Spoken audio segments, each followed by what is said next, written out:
अब देख ली कितना देर गौले बड़े ललन काका देखिए इनका 40 मिनट खाली मऊ के इनका टाइम देखी कितना टाइम में बड़े खैर कोनो बात ना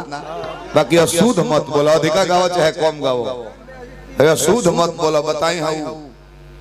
परशुराम भैया के साला साहब कौन गाँव को हैं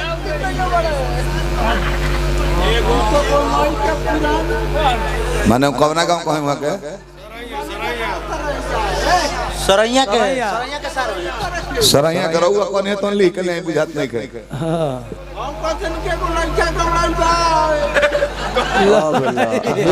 एगो लड़का गवड़ाइल बता हमर गोड़ निमन हम दौड़ दौड़ खोज दिल गाल बजे हम दौड़ दौड़ खोज दिले कने बाल अरे सुतल है जब बोला तू ही देखा तो लड़का कने बुढ़ल में खोजता देखा बोला तू जा पैसा ले बड़ा रात भगाती खोज दे बड़ा का जा भुलाइल बड़े हिमांशु बबुआ खोज के ले आऊंगा का हवा बना अरे वो तो छंदे पर ललन का को आता नहीं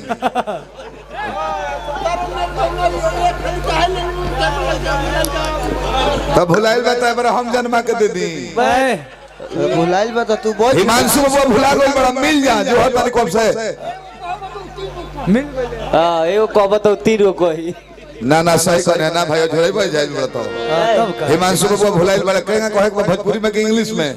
उर्दू में कहीं तमिल में तारा सुतल है के नहीं हो है लोग लोग सुतल है भुलाई है ना गांव में मेला थोड़ा है भुला चले चले गीत संगीत में चले के धनजी भैया गइले का बुढ़ा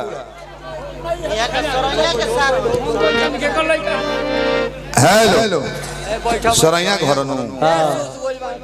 तोरा उसार लागे ले ए भाई ए देखो ए ससुर ए कर देखो ना भाई बहुआ हो अरे भाई कतने बड़े जा पहुंचा हेलो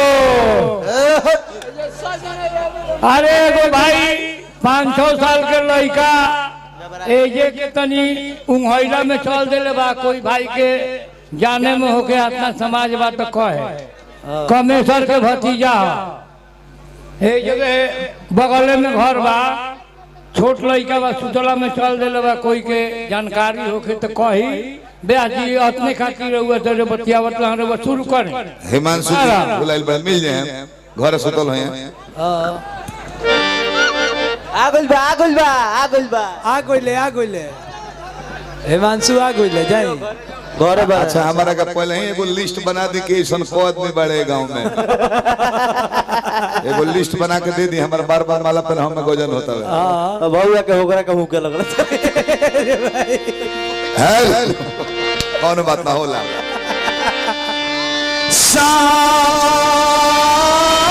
सावरिया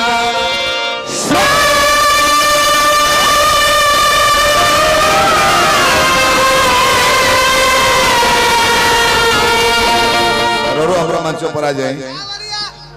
नहीं रवो ले ले अपना हितोराम के भाई जा हिटर सावरिया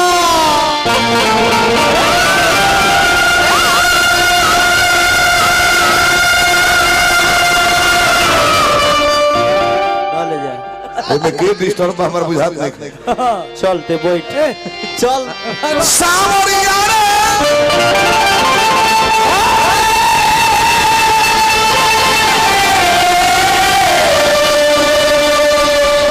कि अब सा